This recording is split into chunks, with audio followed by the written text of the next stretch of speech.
ഏതൊരു സാധാരണക്കാരൻ്റെയും ഒരു സ്വപ്നമാണ് തല ചായ്ക്കാൻ ഒരു വീട് അല്ലെങ്കിൽ സ്വന്തമായി കുറച്ച് ഭൂമി. ഇതിനുവേണ്ടി നമ്മുടെ നാട്ടിലെ പാവങ്ങൾക്ക് സംസ്ഥാന ഗവൺമെൻറ് ഒരു വീട് അല്ലെങ്കിൽ സ്ഥലം നൽകുകയാണ് എന്ന് നിങ്ങൾക്കറിയുമോ?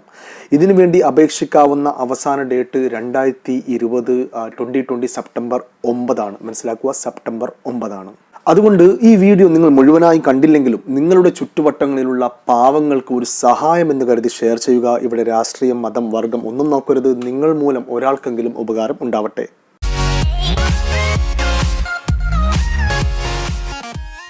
എന്താണ് ഈ പദ്ധതിയുടെ പേര്? ഈ പദ്ധതിയുടെ പേരാണ് ലൈഫ് മിഷൻ കേരള. ഇത് സംസ്ഥാന ഗവൺമെന്റിന്റെ സമ്പൂർണ്ണ പാർപ്പിട സുരക്ഷാ പദ്ധതിയാണ്. വീടില്ലാത്തവർക്ക് വീടും സ്ഥലമില്ലാത്തവർക്ക് സ്ഥലം നൽകുന്ന ഒരു പദ്ധതിയാണ്. പൂർണ്ണമായും സംസ്ഥാന ഗവൺമെന്റിന്റെ കീഴിലുള്ള ഈ പദ്ധതിയിൽ ഒരുപാട് പേർ അപേക്ഷകൾ സമർപ്പിച്ചിരുന്നു. എന്നാൽ പ്രഖ്യാപിച്ച ചെറിയ സമയ കാലയളവിൽ വേണ്ട വിധത്തിൽ ഇതിനുവേണ്ടി അപേക്ഷകൾ സമർപ്പിക്കാൻ ആളുകൾക്ക് കഴിയാത്തത് കൊണ്ട് ഗവൺമെന്റ് അപേക്ഷകൾ സമർപ്പിക്കാനുള്ള അവസാന തീയതി ഇപ്പോൾ സെപ്റ്റംബർ 9 മാറ്റിയിരിക്കുകയാണ്. സ്വന്തമായി ഭൂമിയും വീടും ഇല്ലാത്തവരുടെയും അതുപോലെ സ്വന്തമായി ഭൂമിയുള്ള എന്നാൽ വീടില്ലാത്തവരുടെയും ഗുണഭോക്തൃ പട്ടിക തയ്യാറാക്കി നടപടികൾ കേരളത്തിൽ തകൃതിയായി നടന്നു വരികയാണ്. ആദ്യ ഗുണഭോക്തൃ പട്ടിക തയ്യാറാക്കിയപ്പോൾ അർഹരായ ചില കുടുംബങ്ങൾ വിട്ടുപോയതായും പിന്നീട് അർഹത നേടിയ ഗുണഭോക്താക്കളെയും കൂട്ടിച്ചേർക്കണമെന്ന നിരവധി ആവശ്യങ്ങൾ ഉയർന്നു വരുന്ന സാഹചര്യത്തിൽ അർഹരായവരുടെ ഒരു പുതിയ പട്ടിക തയ്യാറാക്കുന്നതിന് വേണ്ടിയാണ് ഈ സംവിധാനം ഒരുക്കിയിട്ടുള്ളത്. ഇതിൽ എങ്ങനെ അപേക്ഷിക്കാം എന്ന് നമുക്ക് നോക്കാം. അർഹരായ ഗുണഭോക്താക്കൾക്ക് വീട്ടിലിരുന്ന് ഇന്റർനെറ്റ് സ്വയം ഉപയോഗിച്ച് സ്വന്തമായോ തദ്ദേശ സ്വയംഭരണ സ്ഥാപനങ്ങളിൽ തയ്യാറാക്കിയിരിക്കുന്ന, അതായത് പഞ്ചായത്ത് മുനിസിപ്പാലിറ്റിയിൽ തയ്യാറാക്കിയിരിക്കുന്ന നിങ്ങളുടെ മുനിസിപ്പാലിറ്റി ഹെൽപ്പ് ഡെസ്ക് വഴിയോ പഞ്ചായത്ത് ഹെൽപ്പ് ഡെസ്ക് വഴിയോ അക്ഷയ കേന്ദ്രങ്ങൾ വഴിയോ മറ്റ് ഇന്റർനെറ്റ് സേവന കേന്ദ്രങ്ങൾ വഴിയോ അപേക്ഷകൾ സമർപ്പിക്കാവുന്നതാണ്. എന്താണ് ഇതിന്റെ വെബ്സൈറ്റ് അഡ്രസ് എന്ന് നോക്കാം. www.life2020.kerala.gov.in എന്ന വെബ്സൈറ്റിലൂടെയാണ് വീടിനായി അപേക്ഷകൾ സമർപ്പിക്കേണ്ടത്. ഈ വെബ്സൈറ്റിന്റെ ഫുൾ ഡീറ്റെയിൽസ് എൻ്റെ വീഡിയോയുടെ താഴെ ഡിസ്ക്രിപ്ഷനിൽ ഞാൻ കൊടുത്തിട്ടുണ്ട്. നിങ്ങൾക്കത് അതിൽ പോയി മുഴുവനായും നോക്കാവുന്നതാണ്. ഇനി എന്തെല്ലാമാണ് ഇതിന് അപേക്ഷിക്കുന്നതിന് മുമ്പായി അറിയേണ്ടത്? നമ്മൾ ആദ്യം അറിയേണ്ടത് ഇതിനു വേണ്ടി അപേക്ഷ സമർപ്പിക്കുന്നത് പൂർണ്ണമായും ഓൺലൈനായിട്ടാണ്. ആദ്യം സമർപ്പിച്ചവർക്ക് മുൻഗണനയുണ്ട് എന്ന പല ആളുകളും തെറ്റിദ്ധരിച്ചിട്ടുണ്ട്. ആ തെറ്റിദ്ധാരണ ഇപ്പോൾ തന്നെ മാറ്റുക. അപേക്ഷകന്റെ അർഹതയനുസരിച്ച് ക്ലേശ ഘടകങ്ങൾ, അർഹതാ മാനദണ്ഡങ്ങൾ, അതായത് നമ്മുടെ പരിതാപകരമായ അവസ്ഥ അനുസരിച്ച് സൂക്ഷ്മ പരിശോധനയ്ക്ക് ശേഷമായിരിക്കും കരട് പട്ടിക തയ്യാറാക്കുന്നത് എന്നും കൂടി അറിയുക. അതുപോലെ നമ്മൾ ഇതിനു വേണ്ട രേഖകൾ ശ്രദ്ധയോടെ സമർപ്പിക്കേണ്ടതാണ്. രേഖകൾ സമർപ്പിക്കുമ്പോൾ അക്ഷയ ജലസേവന കേന്ദ്രങ്ങൾ, CSC സെന്ററുകൾ, തദ്ദേശ സ്വയംഭരണ വകുപ്പ് ഹെൽപ്പ് ഡെസ്കുകൾ എന്നിവ മുഖാന്തരം ശ്രദ്ധയോടെ അപേക്ഷിക്കുക. ഇതുമൂലം തെറ്റുകൾ ഒഴിവാക്കാൻ പറ്റുന്നതാണ്. സ്വയം അപേക്ഷിക്കാൻ അറിയുന്നവർക്ക് സ്വന്തമായി തന്നെ അപേക്ഷ ഓൺലൈനായി സമർപ്പിക്കാവുന്നതാണ്. ഇനി എങ്ങനെയാണ് ഇതിനു വേണ്ടി രജിസ്റ്റർ ചെയ്യേണ്ടതെന്ന് നോക്കാം. വ്യക്തിഗത രജിസ്ട്രേഷൻ, അതായത് പേഴ്സണൽ രജിസ്ട്രേഷൻ നടപടിക്രമങ്ങൾ നിങ്ങളുടെ മൊബൈൽ നമ്പർ ഉപയോഗിച്ച് ആദ്യം www.life2020 അതായത് www.life2020.kerala.gov.in എന്ന വെബ്സൈറ്റിൽ പോയി രജിസ്ട്രേഷൻ ചെയ്യേണ്ടതാണ്. ഒരു മൊബൈൽ നമ്പർ ഉപയോഗിച്ച് ഒരു വ്യക്തിക്ക് ഒരിക്കൽ മാത്രമേ രജിസ്ട്രേഷൻ നടത്തുവാനും അതുപോലെ ഒരു അപേക്ഷ മാത്രമേ സമർപ്പിക്കുവാനും സാധിക്കുകയുള്ളൂ എന്നും കൂടി അറിയുക. രജിസ്ട്രേഷൻ ചെയ്യുമ്പോൾ നിങ്ങളുടെ മൊബൈൽ നമ്പറിലേക്ക് വരുന്ന OTP, അതായത് വൺ ടൈം പാസ്വേഡ് നൽകി വെബ്സൈറ്റിൽ വെരിഫൈ ചെയ്യണം. ചില സമയങ്ങളിൽ ടെലികോം നെറ്റ്വർക്കിലെ തിരക്ക് കാരണം OTP ലഭിക്കുവാൻ കാലതാമസം ഉണ്ടായേക്കാം. ആയതിനാൽ OTP മെസ്സേജ് ലഭിക്കുന്നതുവരെ കാത്തിരിക്കുക. OTP പരിശോധന വിജയകരമായി പൂർത്തിയായി കഴിഞ്ഞ ശേഷം പാസ്വേഡ് നൽകി രജിസ്ട്രേഷൻ നടപടികൾ പൂർത്തിയാക്കുക. രജിസ്റ്റേർഡ് മൊബൈൽ നമ്പറും പാസ്വേഡും ഉപയോഗിച്ച് വെബ്സൈറ്റിൽ ഇനി ലോഗിൻ ചെയ്യാവുന്നതാണ്. അപേക്ഷ സമർപ്പിക്കുന്നതിന് മുമ്പ് അർഹതാ മാനദണ്ഡങ്ങളും ക്ലേശ ഘടകങ്ങളും വായിച്ച് മനസ്സിലാക്കേണ്ടതാണ്. ഇനി വളരെയധികം ശ്രദ്ധിക്കേണ്ടത്, നമ്മൾ ഓൺലൈനായി അപേക്ഷിക്കുന്നതിന് മുമ്പ് ചില രേഖകൾ നമ്മുടെ കയ്യിൽ കരുതേണ്ടി വരുന്നതാണ്. എന്തെല്ലാം രേഖകളാണ് അത് എന്ന് നമുക്കിവിടെ നോക്കാം. 1 റേഷൻ കാർഡ്, 2 ആധാർ കാർഡ്, 3 ജാതി സർട്ടിഫിക്കറ്റ്. ഇത് പട്ടികജാതി പട്ടികവർഗ വിഭാഗത്തിൽപ്പെട്ടവർക്കാണ് എന്നും കൂടി അറിയുക. അതുപോലെ വരുമാന സർട്ടിഫിക്കറ്റ്, ഇത് നമ്മുടെ വില്ലേജ് ഓഫീസിൽ നിന്ന് നമുക്ക് ലഭിക്കുന്നതാണ്. പിന്നെ ക്ലേശ ഘടകങ്ങളുടെ സർട്ടിഫിക്കറ്റ്, അതായത് നമ്മുടെ പരിതാപകരമായ അവസ്ഥ തെളിയിക്കുന്ന സർട്ടിഫിക്കറ്റ്. ഇനി അറിയേണ്ടത്, സ്വന്തമായി ഭൂമിയില്ലാത്തവരാണെങ്കിൽ മുൻഗണന ലഭിക്കാൻ നമ്മൾ അനുഭവിക്കുന്ന ക്ലേശ ഘടകങ്ങളുടെ സാക്ഷ്യപത്രങ്ങൾ സമർപ്പിക്കേണ്ടി വരും എന്നുള്ളതാണ്. അതായത് അപേക്ഷകന്റെ റേഷൻ കാർഡിൽ ഉൾപ്പെട്ട കുടുംബാംഗങ്ങളുടെ പേരിൽ ബന്ധപ്പെട്ട പഞ്ചായത്ത് മുനിസിപ്പാലിറ്റി സ്ഥാപന ഏരിയയിലോ മറ്റ് സ്ഥലങ്ങളിലോ ഭൂമിയില്ലെന്ന വില്ലേജ് ഓഫീസർ നൽകുന്ന സാക്ഷ്യപത്രവും കുടുംബാംഗങ്ങളുടെ പേരിൽ ഭൂമിയില്ലെന്ന ഗുണഭോക്താവിന്റെ സാക്ഷ്യപത്രവും അപ്ലോഡ് ചെയ്യേണ്ടതാണ്. ഇനി ഏതെല്ലാം കാറ്റഗറീസിനാണ് ഈ പദ്ധതിയിൽ അപേക്ഷിക്കുവാൻ പറ്റുന്നുള്ളത് എന്ന് നോക്കാം. മൊത്തം 2 കാറ്റഗറിയാണ് ഉള്ളത്. ഒന്നാം കാറ്റഗറി എന്ന് പറയുന്നത് സ്വന്തമായി ഭൂമിയുള്ളവരാണ്, പക്ഷേ അവർക്ക് സ്വന്തമായി വീടില്ല.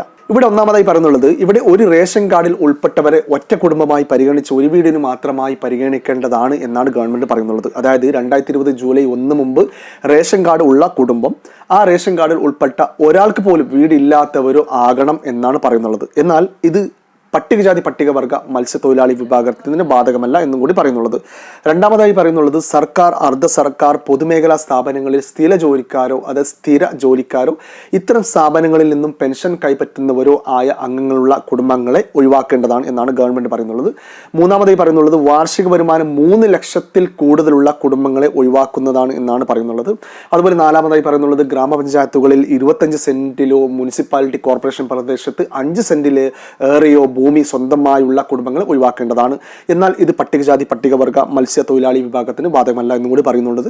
അഞ്ചാമതായി പറയുന്നുള്ളത്, ഉപജീവന തൊഴിൽ ഉപാധി എന്ന നിലയ്ക്കല്ലാതെ 4 ചക്ര വാഹനം, അതായത് കാർ പോലെയുള്ള 4 ചക്ര വാഹനം സ്വന്തമായുള്ള കുടുംബങ്ങളെ ഒഴിവാക്കേണ്ടതാണ് എന്നും കൂടി പറയുന്നുള്ളത്. അതുപോലെ ആറാമതായി പറയുന്നുള്ളത്, അവകാശികൾക്ക് വസ്തു ഭാഗം ചെയ്ത സാഹചര്യത്തിൽ സ്വന്തം പേരിൽ സാങ്കേതികമായി ഭൂമിയില്ല എന്ന കാരണത്താൽ സ്വന്തമായി സ്ഥലമില്ലാത്തവരെ ഒഴിവാക്കുക എന്നും കൂടി പറയുന്നുണ്ട്. ഏഴാമതായി പറയുന്നുള്ളത്, ജീർണിച്ചതും അറ്റകുറ്റപ്പണി നടത്തി യോഗ്യമാക്കാൻ പറ്റാത്തതുമായ ഭവനങ്ങൾ ഉള്ളവരെ പരിഗണിക്കാം. എന്നാൽ നിർവഹണ ഉദ്യോഗസ്ഥൻ ആവശ്യപ്പെടുന്ന പക്ഷം തദ്ദേശ സംവരണ സ്ഥാപന എഞ്ചിനീയർ ഈ ഭവനത്തിന്റെ വാസയോഗ്യത സംബന്ധിച്ചിട്ടുള്ള സാക്ഷ്യപത്രം നൽകേണ്ടതാണ്. ഇനി രണ്ടാമത്തെ കാറ്റഗറിയാണ്. അത് ഏതാണെന്ന് നമുക്ക് നോക്കാം. ഈ കാറ്റഗറിയിൽ പെടുന്നുള്ളത് സ്വന്തമായി ഭൂമി ഇല്ലാത്തവരാണ്. ഇവിടെ ഞാൻ മുകളിൽ പറഞ്ഞ മാനദണ്ഡങ്ങളോടൊപ്പം ഇനി പറയാൻ പോകുന്ന മാനദണ്ഡങ്ങൾ കൂടി പരിഗണിക്കണം. ഇവിടെ പറയുന്നുള്ളത്, ഒന്നാമതായി സ്വന്തം ഭൂമി ഇല്ലാത്തവർ. രണ്ടാമതായി പറയുന്നുള്ളത്, റേഷൻ കാർഡിൽ പേരുള്ള കുടുംബാംഗങ്ങളുടെ പേരിൽ ഭൂമി ഇല്ലാത്തവർ എന്നും കൂടി പറയുന്നുണ്ട്. മൂന്നാമത് പറയുന്നുള്ളത്, റേഷൻ കാർഡിൽ പേരുള്ള കുടുംബാംഗങ്ങളുടെ മൊത്തം പേരിലും കൂടി 3 സെന്റ് കുറവ് ഭൂമി ഉള്ളവർ എന്നിവരാണ്. അതുപോലെ ഇങ്ങനെയാണ് രണ്ടാം കാറ്റഗറി പറയുന്നുള്ളത്.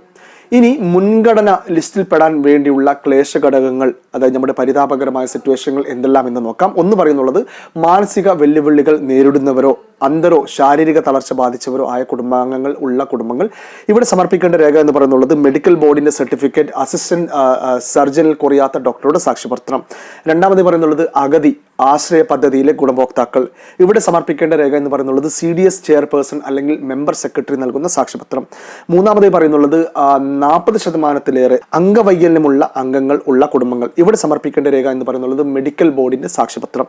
ഇനി നാലാമതായി പറയുന്നുള്ളത്, ഭിന്നലിംഗക്കാർ ഇവിടെ സമർപ്പിക്കേണ്ട രേഖ എന്ന് പറയുന്നുള്ളത്, അസിസ്റ്റന്റ് സർജനിൽ കുറയാത്ത ഡോക്ടറുടെ സർട്ടിഫിക്കറ്റ്. അഞ്ചാമതായി പറയുന്നുള്ളത്, ഗുരുതര മാരക രോഗമുള്ള, അതായത് ക്യാൻസർ, ഹൃദ്രോഗം, കിഡ്നി തകരാറ് മൂലം ഡയാലിസിസ് വിധേയരാകുന്നവർ, പക്ഷപാതം തുടങ്ങിയ അംഗങ്ങളുള്ള കുടുംബങ്ങൾ ഇവിടെ സമർപ്പിക്കേണ്ട രേഖ എന്ന് പറയുന്നുള്ളത്, അവരുടെ ചികിത്സിക്കുന്ന ഡോക്ടറുടെ സർട്ടിഫിക്കറ്റ് ആണ്.